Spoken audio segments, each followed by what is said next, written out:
everything. Spring game this Saturday, Wilson. We asked our crew, we asked our listening audience how much interest there is in this spring game. You don't feel that big promotional push that you felt from LSU in years past, but from somebody who covers the program, how do you feel the outside interest is? What's the buzz going into Saturday? I don't know. I guess it kind of feels pretty low. Also, I hope you guys can hear me. For some reason, my AirPods are in my ears and then not working at all. So anyway, it feels like it's somewhat kind of low. I mean, LSU, you don't have a quarterback battle going on or anything like that, which always would create more buzz. It seemed like there was certainly some interest in this spring because there's some tangible stuff that we learned that's actually going to be applicable to what this team does in the season with the run game changing and some of Blake Baker's schemes and Harold Perkins playing inside linebacker, even though, we learned somewhat, talking to him yesterday about how that's going, but still, no one's going to really know for sure if it's going to pan out until the season starts. But, there's some stuff that's happened that is applicable to the season, but I guess, I don't know, people around here don't really seem to get too jazzed for spring games anyway, seeing as... I don't know, there's not ever a lot of people in the stadium or anything like that, but it should still be an interesting game on Saturday in terms of, it's football. So who's going to complain about that? Wilson, you had a chance to speak with Harold Perkins yesterday with the rest of the media assortment. You heard a couple of questions that you were asking him. What'd you learn from the star-studded linebacker? Well, he said that Blake Baker and Brian Kelly, there wasn't a conversation between the three of them about him moving back to inside linebacker, but he was it doesn't matter. The thing that Harold kept saying, and we've heard this from him when we talked to him very briefly after the Missouri game last year too, is that he just doesn't really care. He describes himself as a football player. He's I'll play defensive line, I'll play quarterback, I'll play safety, and listed off all the positions. He's I'm just going to be a football player. He's I'm a dog. It doesn't matter. I'm an athlete. I think that's kind of the attitude that he just has going into this is that, he just wants to do whatever the team thinks is best for him. Asked him, what was it about last year? What happened after that first game? Why didn't it really pan out playing inside linebacker? And he's the coaches didn't think it's what was best for the team, so they moved me. And he didn't really seem to be, too torn up about it, at least, publicly like this. And the other thing was that he really seems to be connecting with Blake Baker. Yeah. He said he loves getting coached by Blake. Really likes just sort of the human side that he coaches with, taking an interest in these guys as people, and he thinks that he's learned a lot from them. That he's starting to grow as an inside linebacker. So it sounds like things are headed in the right direction in Harold's mind as they wrap up with spring ball. The defensive back room seems like it is one that is getting some players in it, and whether it's through the high school ranks or you're talking about some guys that have transferred in. I know Jacob Stewart, our guy who has been out at practice, has been very impressed with P.J. Woodland, who is a true freshman early enrollee that seems to be getting the hardest of Coach Corey Raymond's coaching here early on in his days. What do you see here from a Mississippi standout in P.J. Woodland that is here early? Yeah, 3-star signee, early enrollee, and he's kind of shot up the depth chart. We saw him. There's a play that I think a lot of people saw a video of Kyron Lacey make last Thursday or so at practice where he caught this ball down the sideline, really smooth catch. P.J. Woodland was right there in coverage. The thing is, P.J. was on his hip. We have a picture that our photographer took of that play where P.J.'s got a hand across his chest. He's doing everything you would need to. Kyron just made a great play. It wasn't necessarily that P.J. wasn't there. LSU's been matching him up against his top receivers, and he's gotten beat at times because that happens regardless of who you are. But also, this is an early enrollee freshman. But he's also made some plays, and he's just competed for the ball. He looks physical, even though he's 5'11", 160 pounds listed by LSU. He doesn't really that size doesn't seem to be he doesn't seem to care. He'll put his hat in there. He goes out there and tries to make plays. And is it a representative of LSU, maybe a bad situation in corner like last year, kind of with Ashton Stapes rising at the depth chart in preseason, sort of ended up meaning kind of two things. Ashton had a great preseason camp, but also LSU wasn't great at corner. We'll have to see. At this point, I think it's probably just mostly indicative that, PJ's putting himself in the mix here for early playing time, and it's a really good sign for the rest of his career as well, because, when you can be getting first-team reps already, that's a really good thing. Are they building depth there? I mean, when you talk about J.K. Johnson, a guy that we didn't see last year, or Toviano, who's now really primarily training there, are we seeing some depth started to be built in the defensive back room that was very depleted last season? We are starting to see some, but it's hard necessarily to know exactly kind of where the whole cornerback competition stands, I guess, at this point. Because, Toviano was getting a lot of run with the first team offense for most of the spring here until PJ kind of shot up the depth chart. But that's still a guy who, has now started 3 games last year as a freshman and played a little bit of football at the college level. J.K. Johnson looks like he's been kind of limited by an injury of some kind for most of the spring here, but then he's kind of getting back up to speed here toward the end of spring practice. It'll be interesting to see what he does on Saturday. Obviously Alexander is still out, but when you talk about building depth, I think they are, because there's some continuity from last year to this year. We have a lot of the same players still there. And then you've also now got 3 incoming freshmen who aren't even here yet, who will get here in the summer. And so they are starting to get to a point where at least they're not going through the portal like they did the last few years. And I think that is a sign that they're building some depth. Is it quality depth that's going to be able to turn around this room right now this season? Maybe not. We'll have to see kind of how it plays out. It might be still a multi-year thing, but do seem like they're just in a more stable place than they were kind of this time a year ago. Wilson, what have you seen from Kimo Makinoli? I don't know if I'm saying his name right, but what have you seen from him, the offensive lineman turned defensive lineman? What have you seen from him this spring and moving forward? Yeah, I think you are saying his name right. I think it's Makinoli. And, we've seen a guy who's played with the first team defense a good bit here in the spring. It's hard for me to know, for sure, is his technique good? Is that kind of thing. But the fact that this is a guy who just, like we said, flipped over to the other side of the ball here in spring practice and got a lot of run with the first team is probably indicative of a defensive line room, a defensive tackle room that is going to be, needs to add these transfers here in a couple of weeks. But it is somebody who has, at least made the staff consider him. And they want to clearly see what he can do, if he can be a factor in that. And he looks like he holds his own here at times, but also LSU's run defense, there's been some moments when the offensive line is just absolutely dominated. Especially up the middle, there was a few plays at last Saturday's practice where guys weren't even touched until they were 8 yards up the field.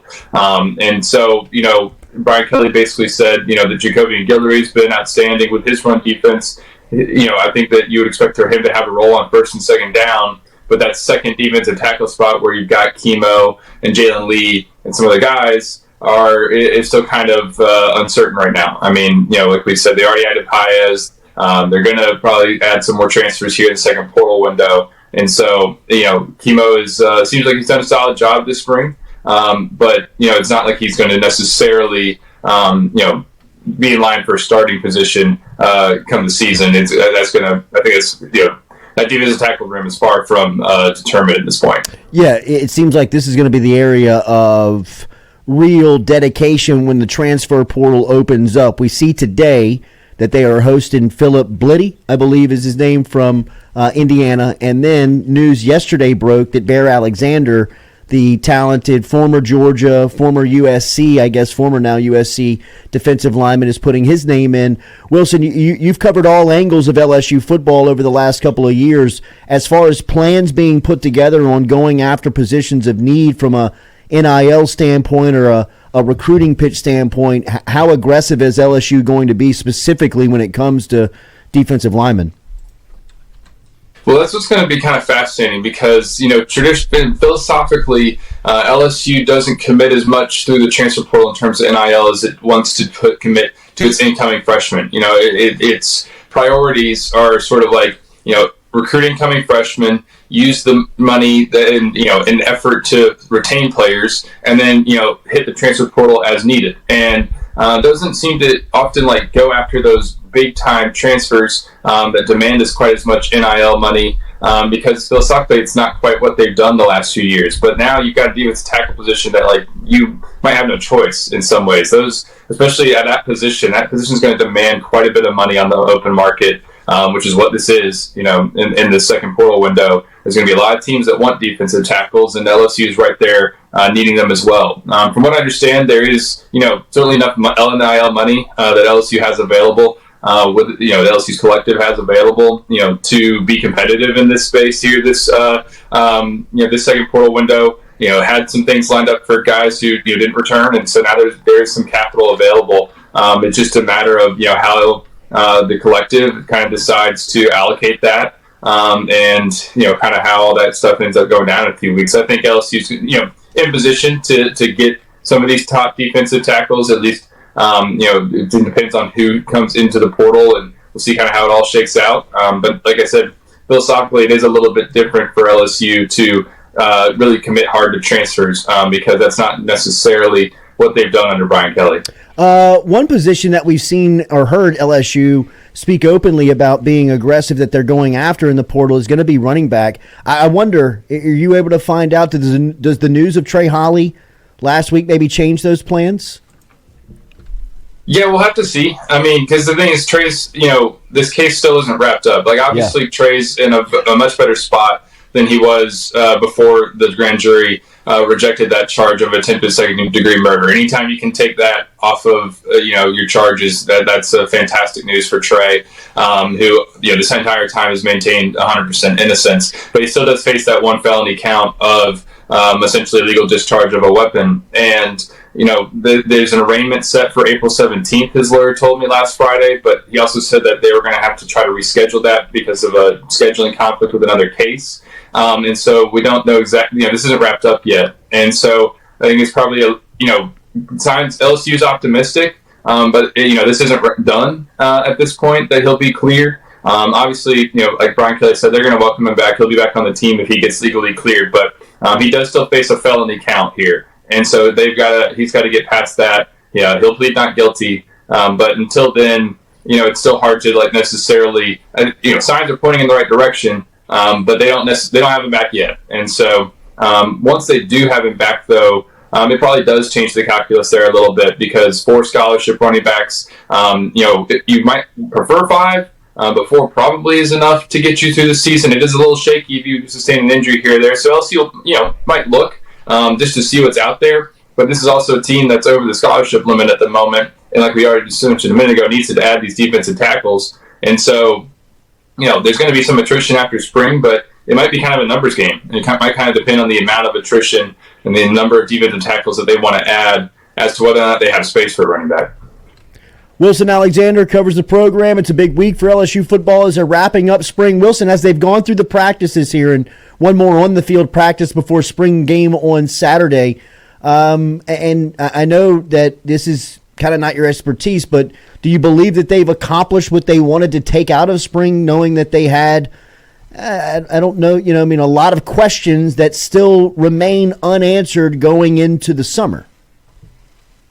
There are definitely questions. I think, they probably accomplished a good bit of stuff here in the spring. Talking to, coaches, folks around the program, I think that they, certainly checked off some boxes in terms of, implemented this new look running game. We saw a lot of that this spring.